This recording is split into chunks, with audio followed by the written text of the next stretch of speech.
Hello, and thank you for joining me for Rochester Biz Conversations. I'm Ben Jacobs, the editor of the Rochester Business Journal, and today I'm joined by Bruce Zicari, managing partner and CEO of the Bonadio Group, and Marc Valerio, a partner at the Bonadio Group.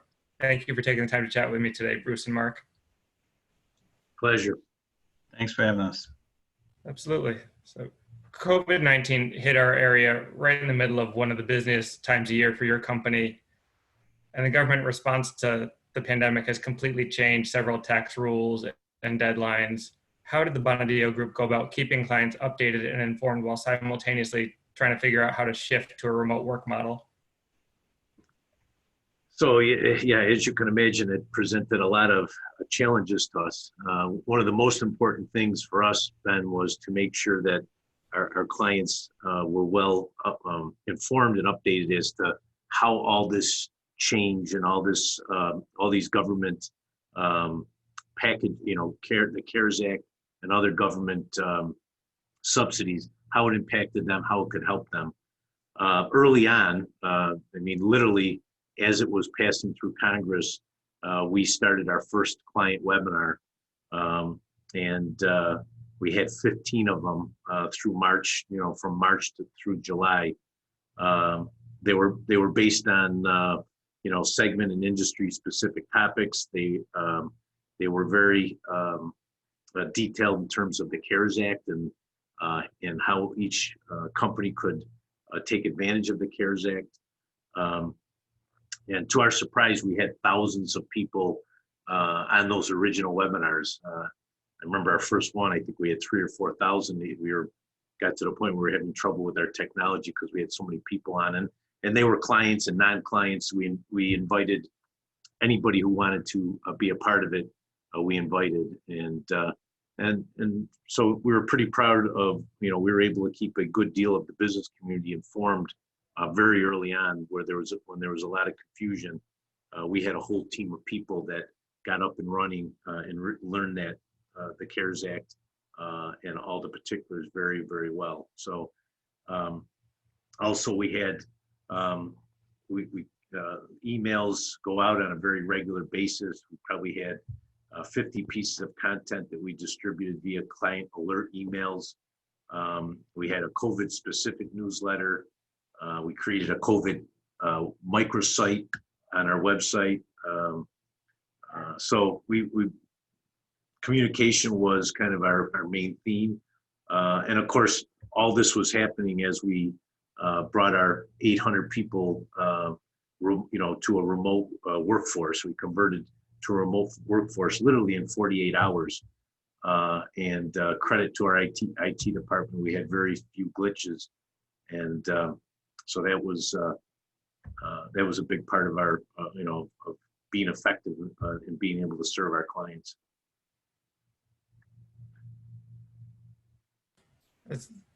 I'm sure it was a huge task to get all that sorted out for your own company, and then on top of that to be talking to all the other companies about what they need to be doing. So this has been going on for 5 months plus now, and what are the issues companies are having the most trouble with, or that you're getting the most questions about in terms of all the new programs and regulations that have tax and accounting implications for companies? Yeah, Ben. So, things were moving pretty fast and furious in March. We had, phase 1, 2, and 3 of the stimulus bills, and the biggest being phase 3, which was the CARES Act, which Bruce talked about a few times there. As you know, there were obviously state and local items too, but the thing that's really drawn the most attention and driven the most questions and additional work for us is related to the CARES Act. It was passed on March 27th, signed into law. It's an over 800-page bill with fairly wide-reaching impact. There were some retroactive tax law changes, which required us to act pretty quickly to meet some of those quick deadlines to go back to things that were changed related to the Tax Cuts and Jobs Act. Working with clients to identify those things. Some of them, weren't necessarily aware of those. There's enhanced unemployment benefits. There's unemployment reimbursement programs for certain not-for-profits. And then there's several other loan and economic stimulus initiatives with, I'd say, chief among them, the most publicized being the Paycheck Protection Program, PPP. And that's really had the biggest far-reaching impact on our client base. And, we've been able to measure, we've spent well over 2,000 hours educating and assisting our clients with, initially with their applications. The law passed on March 27th, and the program opened up on April 3rd. And, it initially ran out of funds within 2 weeks before it was replenished. So people were, acting pretty quickly to try and get what they could. We assisted in that process. And then, since then, initially it was an 8-week measurement period. So those next 8 weeks, we had a dedicated team of about 24 professionals that were spending all of their time working with clients on calculating forgiveness, maximizing forgiveness, and projecting out over that 8-week period. And then subsequently, the PPP Flexibility Act came along on June 5th, which extended that out to 24 weeks. And there's been significant regulatory rules that have come down over that whole time period that have changed the rules, the interpretation, and that's required us to educate and re-educate our clients on all of these things and let them know the impact that has. And I'd say over the last month or so, we've been in sort of a holding pattern as Congress has deliberated phase 4 stimulus package, which is expected to include some very significant changes to PPP, the initial PPP, and then potentially even offering a second round of PPP to certain people. So the CARES Act had certainly, we weren't necessarily ready for a new significant tax law in the middle of busy season, but our clients were looking for help, and that's where we've spent most of our time the past 4 or 5 months. You mentioned how much this has changed. It would be very easy for a company to have missed a step or be missing out on a program they could be taking advantage of, or think they're following some rules when they're not really. What do you think are the most important things that you would advise companies to start doing or think about doing right now if they haven't already done it to make sure they're not missing out on a financial opportunity or setting themselves up for an unpleasant surprise?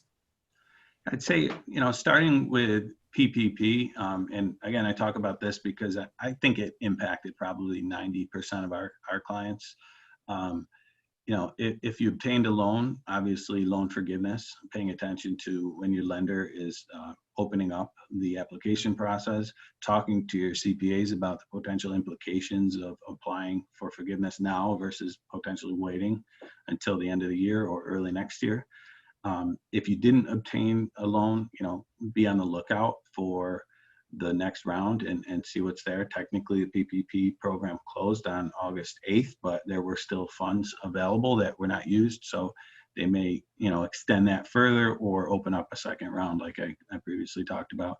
And then, companies really need to start thinking about, the future and, how they'll adjust if there's another shutdown or a second wave. And, now we have in our back pocket what we've learned from, the past 5 months and how we can react accordingly. And then there's still stuff, we talked about some tax law changes, the Tax Cuts and Jobs Act that passed in December 2017 was the biggest tax change since 1986 tax reform. And there were at least 2 or 3 substantial changes made to that in the passage of the CARES Act. So it's important that you're talking to your advisors, to your CPAs, to make sure you're taking advantage of any potential new opportunities that were presented by the CARES Act. And Ben, I would also add, you can't underestimate the impact that children returning to school is having on our our people and our businesses in this community. As everybody knows, almost all the schools have adopted some kind of hybrid method, which entails our children being home, a number of days per week. And certainly, we have a lot of our people that, expect that they're going to have to spend quite a bit of time teaching their kids, supervising their kids through this whole online learning. And what we're doing is we're trying to provide as much flexibility to our people so that they can attend to the needs of their kids. We're offering flexible work schedules. We're offering reduced work schedules. We're offering that they could even take a leave of absence and we would hold their job for them. So we're really trying to be very, very flexible to allow parents to not only do their job, but also address the needs of their kids, which are going to be significant over the next semester. Yeah, that's definitely going to be a big factor for all sorts of companies and parents in all industries. And those are great benefits that you're providing by giving your employees with parents the flexibility to attend to the needs of their kids. Looking at your organization and how it's moving forward, you, like every other company, had to change a lot of how you do things because of this.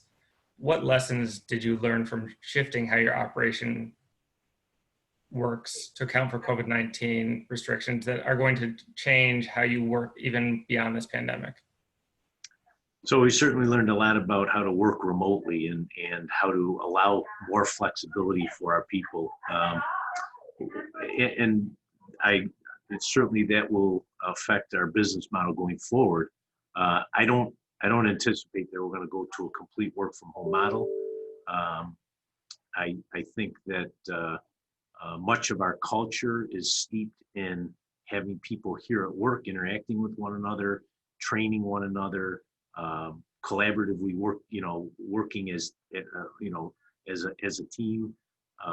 So we think that's very important that our people are here in the office. I don't think they have to be here by any means 5 days a week. We have always given them flexibility prior to COVID. I think COVID has opened our eyes that we can give them some more flexibility, but we don't want to ever lose the face-to-face interaction that our people have that really makes our culture what it is. And, our culture is so very important to us. So some lessons learned there and certainly how it'll affect the model going forward. I think in terms of crisis communication, we learned a lot. We immediately formed a task force. We had regular communications with our leaders in the firm, with our partners, with our people on a very regular basis. They knew at all times what was going on, and I think they gave them a great deal of comfort. As well as I explained before, we did a lot to make sure that externally we were communicating to not only our clients, but the business community, making sure they were well informed. And I think it really helped us be, we pivoted quite quickly to spin up some services and valuable consulting services that our clients needed to get through a very unique situation, and kind of prove to us that our team could mobilize and get up to speed very quickly on some complex issues and get those services out to our clients. So a lot of lessons learned, and like out of every difficult situation, there's opportunities, and there's opportunities to not only do things better, but opportunities to gain market share. And I think we've done both of those. Your company spends a lot of time, obviously, talking to people and companies about their finances. Based on the discussions you've been having these past several months, how optimistic are you about the short and long-term health of the economy in Rochester? Yeah, Ben, I would say in my conversations, it's, obviously it's industry dependent. There's certain areas that are struggling still, and some significantly more than others. But those who have not been subject to prolonged shutdowns, back in March, there was a lot of uncertainty, a lot of fear, and even some furloughs. But what I've seen is many of them have really weathered the storm, brought back most of their employees, and some are even having some of their best years yet. I work with a lot of construction contractors, and particularly in that industry, some of these contracts are secured 1, 2, 3 years in advance, and there haven't been substantial delays as originally anticipated, and they're having fairly strong years. As for the question on the long term, I'd say that's where there's obviously a lot more uncertainty. I mean, there's uncertainty with state funding in the healthcare world and higher ed. Will they have the financial recovery? Will, this long-term potential for virtual learning have a detrimental impact on the schools as well? So, those are, I would say, industries that provide a lifeblood for a lot of others in our market. So as they go, the market goes. So long term, if these contracts are delayed or bidding opportunities start to disappear, then that could have a detrimental impact. But in the short term, a lot of people have really weathered the storm, I think. And Ben, I would also add, I mean, after being in this industry and being a CPA for 30 years, it's interesting what's happened during COVID. I mean, in a typical recession, typically many or most or all businesses kind of take a hit. COVID's been very unique in that it's very industry dependent, right? I mean, some industries have done very well during some of the most that you would never expect to do well in recreational vehicles, boating, construction. I mean, so very industry specific, as Marc has alluded to. It's also very, geography specific, right? I think that some of the small towns like Rochester have done much better than some of the larger cities like New York City. We have an office in New York City. It's a very, very different story in New York City. New York City could take years to come back, whereas Rochester, I mean, thank God. The good thing about Rochester, it's pretty steady as you go. We're very happy the way our offices in some of our upstate cities have, and our clients have weathered the storm. And then the third factor I think is the size of the business. Some of the larger businesses have done much better than some of the smaller businesses, and and that's probably our biggest concern is for our small business clients, the restaurants and hospitality, the gyms, the beauty shops, a lot of them have taken a big hit, and it's going to take them a while to recover. As well as Rochester is very much a healthcare city, and University of Rochester Medical Center, and our colleges, universities. We're waiting to see how they come back, because they're very large employers, and we'll have to see how they come back and how that's going to affect our economy. But very interesting how it affected different industries, different geographies, and different size companies differently. Yeah, that's a great point about the different impact this is having compared to a normal recession, where kind of everybody takes some sort of a hit. It's going to be interesting to see how this plays out as the pandemic continues and however long the recession lasts. Hopefully Rochester is well positioned to bounce back quicker than some other cities, like you mentioned. I want to thank you both for taking some time out of your day to join me and chat about these issues. I think it's important to have all the companies in our area be thinking about all these regulations and the services you guys provide to help people navigate. In normal times, it's important. I think right now, anybody who owns a business and isn't talking to their CPA pretty often is making a mistake. Well, thanks for having us, Ben. We appreciate it. Thanks so much, Ben. Absolutely. Have a great day. You too. You too. Take care.